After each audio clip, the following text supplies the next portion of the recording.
Bonjour à toutes et à tous. Pour celles et ceux que je n'aurais pas vus, et je vous remercie d'ailleurs en tout premier lieu de votre invitation. Il est important pour l'Union départementale d'être auprès de vous et justement participer à ces débats d'actualité.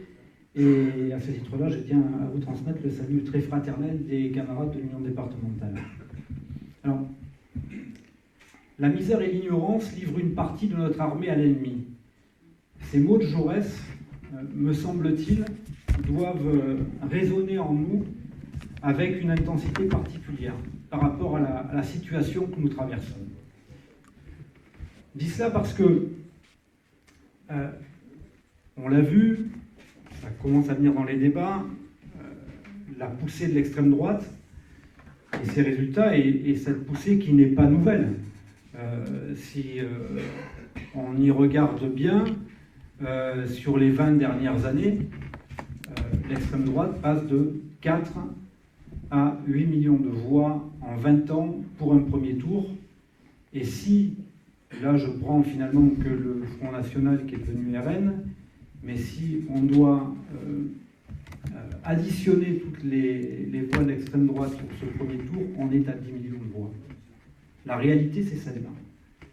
Et c'est de se poser la question, pour quelles raisons on arrive à cette progression-là? Parce qu'il est bien évident que si on arrive à plus que doubler ce nombre de voix en 20 ans, ça veut dire que ce qui se passe dans la société, eh bien, traverse forcément une organisation de plus de 600 000 adhérents comme la nôtre. Et les chiffres, je viens de le dire, malheureusement sont là. Je vous invite à regarder, hein, il y a un sondage qui est réalisé systématiquement par Liaison Sociale à la sortie des votes, donc à chaque fois qu'il y a un scrutin national, et on demande, selon la sensibilité, alors ça reste un sondage, mais selon la sensibilité des votants pour telle ou telle organisation syndicale, pour qui ils ont voté.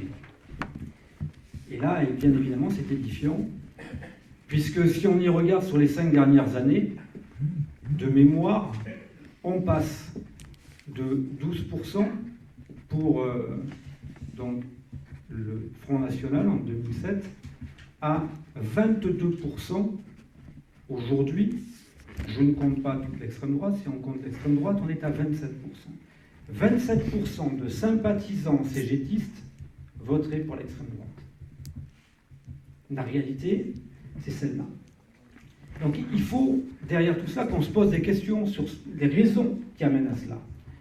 Les raisons d'une, et Michel l'a amené dans son rapport, c'est bien évidemment la politique sociale qui est menée depuis 20 ans par les gouvernements successifs et qui amène aujourd'hui à une situation où on entraîne une partie de plus en plus importante de la population vers la précarité et la pauvreté. 10 millions de personnes en France aujourd'hui vivent en dessous du seuil de pauvreté, c'est-à-dire 800 € par mois. C'est 15% de la population. Ce chiffre, il ne fait qu'augmenter. Donc, ça, je pense qu'il faut l'avoir en tête, parce qu'on ne peut pas autrement comprendre pour quelles raisons le terreau il est là, et bien évidemment, les partis d'extrême droite, les mouvements d'extrême droite s'en servent. Deuxième raison, me semble-t-il, eh bien c'est aussi les difficultés qui nous sont propres, c'est de regarder comment on porte notre projet sur CGT, notre vision de la société. Est-ce qu'aujourd'hui, avec quelle efficacité amenons-nous nos propositions? Est-ce qu'on les fait connaître? Comment on les porte au grand public? Et je pense que là, on le voit bien, on est en difficulté, j'en ai sur les journées d'action, entre autres, mais aussi, on voit, et je reviens sur les 27%, sur les carences que nous avons aussi dans la formation et dans la formation syndicale. Donc, Je pense que c'est quand même quelque chose à souligner, parce que si derrière, on n'est pas en capacité de former nos militants et nos syndiqués, j'insiste bien sur nos syndiqués, parce qu'on ne peut pas aujourd'hui s'appuyer que sur nos militants. Le meilleur vecteur des idées CGT, c'est le syndiqué qui va retourner dans son atelier, son service, etc. et qui va discuter avec ses collègues de travail. Sauf que s'il n'a pas la formation syndicale, eh bien on arrive à une situation où, eh bien, on arrive à ce paradoxe entre, ils ne voient pas le problème entre avoir la carte à la CGT et voter pour l'extrême droite. Donc je pense que ça, il faut qu'on y réfléchisse bien, parce qu'on est aujourd'hui dans une situation où on est en difficulté. Me semble-t-il, on ne va pas au fond des choses. Je prends un exemple, la question des salaires. C'est prégnant et ça a traversé, malgré que certains ont poussé derrière pour que les sujets soient autres, mais la question du pouvoir d'achat, elle a quand même traversé cette campagne. Sauf que, c'est justement là la difficulté, c'est que nous, on ne parle pas de pouvoir d'achat, on parle de salaire. Et que derrière ce que l'on met et les revendications que l'on porte, il y a deux projets de société qui sont diamétralement opposés. Et ça, je pense que là, on a des carences. Parce qu'on le voit bien, on a des camarades qui disent ouais, augmentation du pouvoir d'achat, mais c'est pas simplement de regarder en bas sa feuille de paye et de regarder le salaire net. On le sait tous, là. Derrière, on ne peut pas augmenter les salaires avec une baisse de cotisation sociale. Sauf que, aujourd'hui, le discours simpliste amené par l'extrême droite, et notamment le Rassemblement national, montre justement que maintenant, ils sont en capacité d'agir sur le terrain social directement. C'est que le discours, le programme, c'est pas simplement l'immigration. C'est derrière la question des salaires, des retraites, de la protection sociale, etc. On le voit bien. Donc, je pense que c'est quand même important de l'avoir en tête, qu'ils arrivent à avoir cette progression-là, parce qu'ils s'accaparent aussi ces sujets, évidemment la base de nos revendications, avec des contenus qui sont évidemment bien différents, et aujourd'hui, avec aussi, et c'est l'analyse qu'on peut porter, c'est qu'on voit bien cette dédiabolisation qu'il y a eu autour de l'extrême droite, et les stratégies qui sont mises en place. On ne passe pas en 20 ans de 4 millions à 10 millions de voix comme ça. C'est-à-dire que derrière, vous le voyez bien, les candidatures qu'il y a pu y avoir d'autres d'extrême droite, hein, c'est ce qui amène ça, c'est ce qu'on appelle la fenêtre d'Overton. C'est un théoricien américain qui a mené sur le fait qu'on amène ce qui est disciple et indisciple, et que pour faire passer, progresser au fur et à mesure dans des idées, la dureté des idées, on envoie quelqu'un d'autre ou une autre candidature porter des idées plus extrêmes encore. Si bien qu'aujourd'hui, d'ailleurs, pour certains, l'extrême droite, c'est Zemmour, c'est Le Pen. Donc je pense que ça, il faut qu'on en ait conscience, parce que autrement, si on ne va pas au fond des choses, on aura toujours du mal à mobiliser.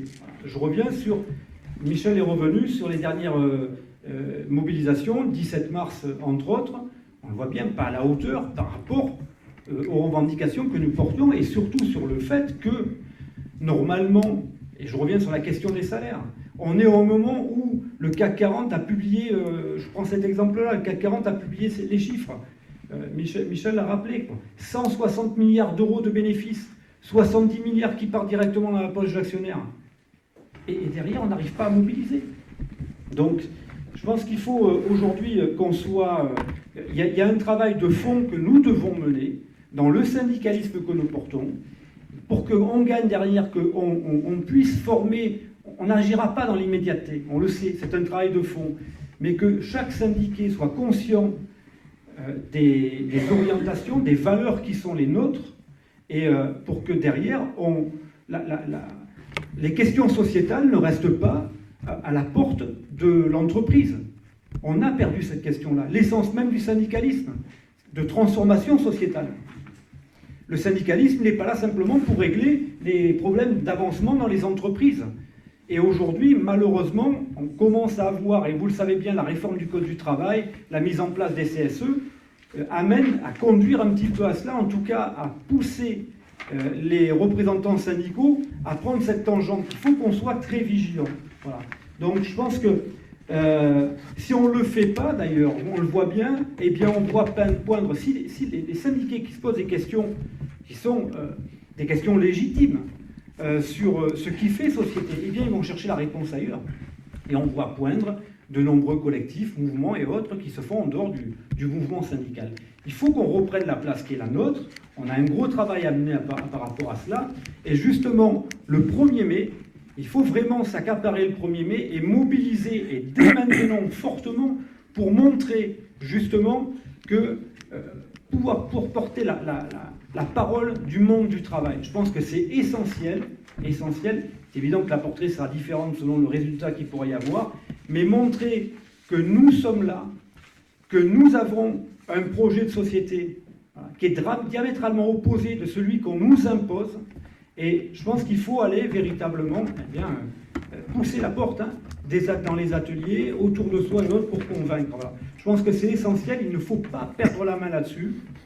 Ce travail-là, il est essentiel et on le voit bien quand même, quand on arrive à expliquer, on arrive à convaincre par rapport au programme qui est le nôtre, je pense.